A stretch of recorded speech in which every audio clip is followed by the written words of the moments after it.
Good evening, Professor Duval and my fellow classmates. Have you ever set out on the open road on the interstate to other cities and states? And have you ever wondered, how did I get this opportunity to travel on the road to city after city in other states in the nation?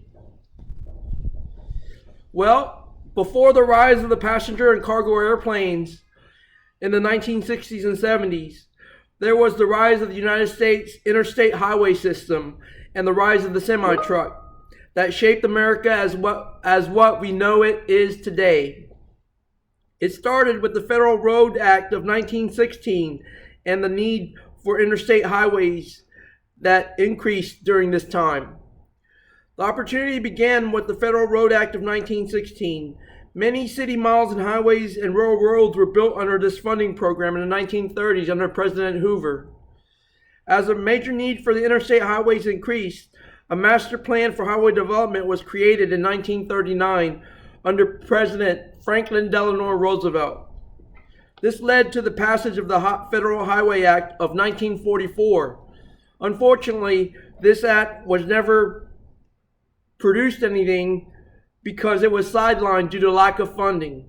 It wasn't until Dwight D. Eisenhower, during World War II, the Army General in charge of the Allied forces, had been in Germany, where he had been impressed of the network of high-speed roads known as the Reichsautobahn, or the Autobahn as we know today in the States.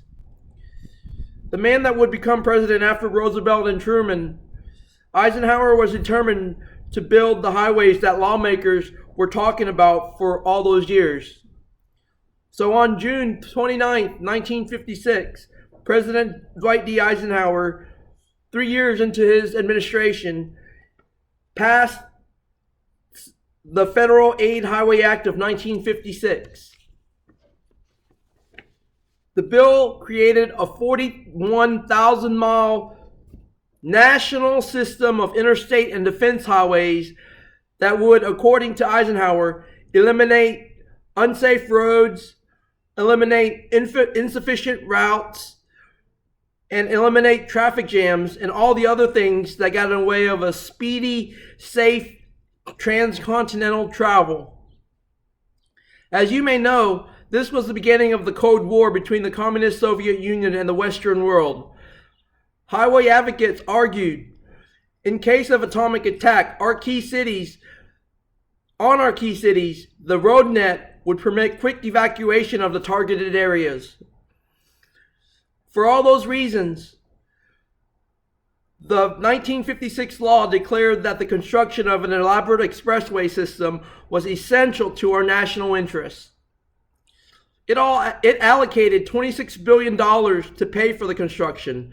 That translates into roughly $250 trillion in today's money. Under the terms of the law, the federal government would pay 90% of all costs on the expressway construction.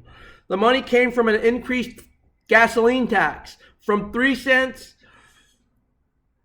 to 3 cents from 2 cents the year before. All that money went into a non-divertible highway trust fund. The new interstates were controlled access expressways with overpasses and underpasses that were at least 4 lanes wide, 2 going one way and 2 going the other way. Opposition to the bill. When the Interstate Highway Act was first passed, most Americans supported it. However, the unpleasant consequences of road building began a sediment of opposition to the road building.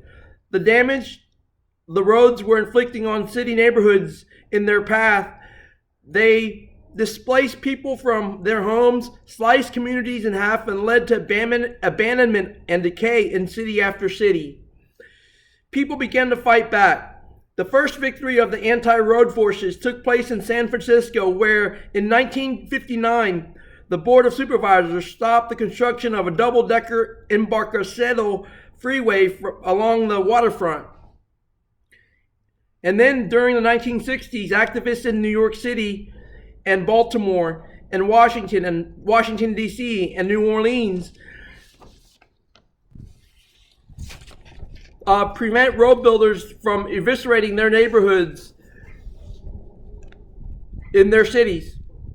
As a result of numerous urban interstates ended abruptly, activists called these the roads to nowhere.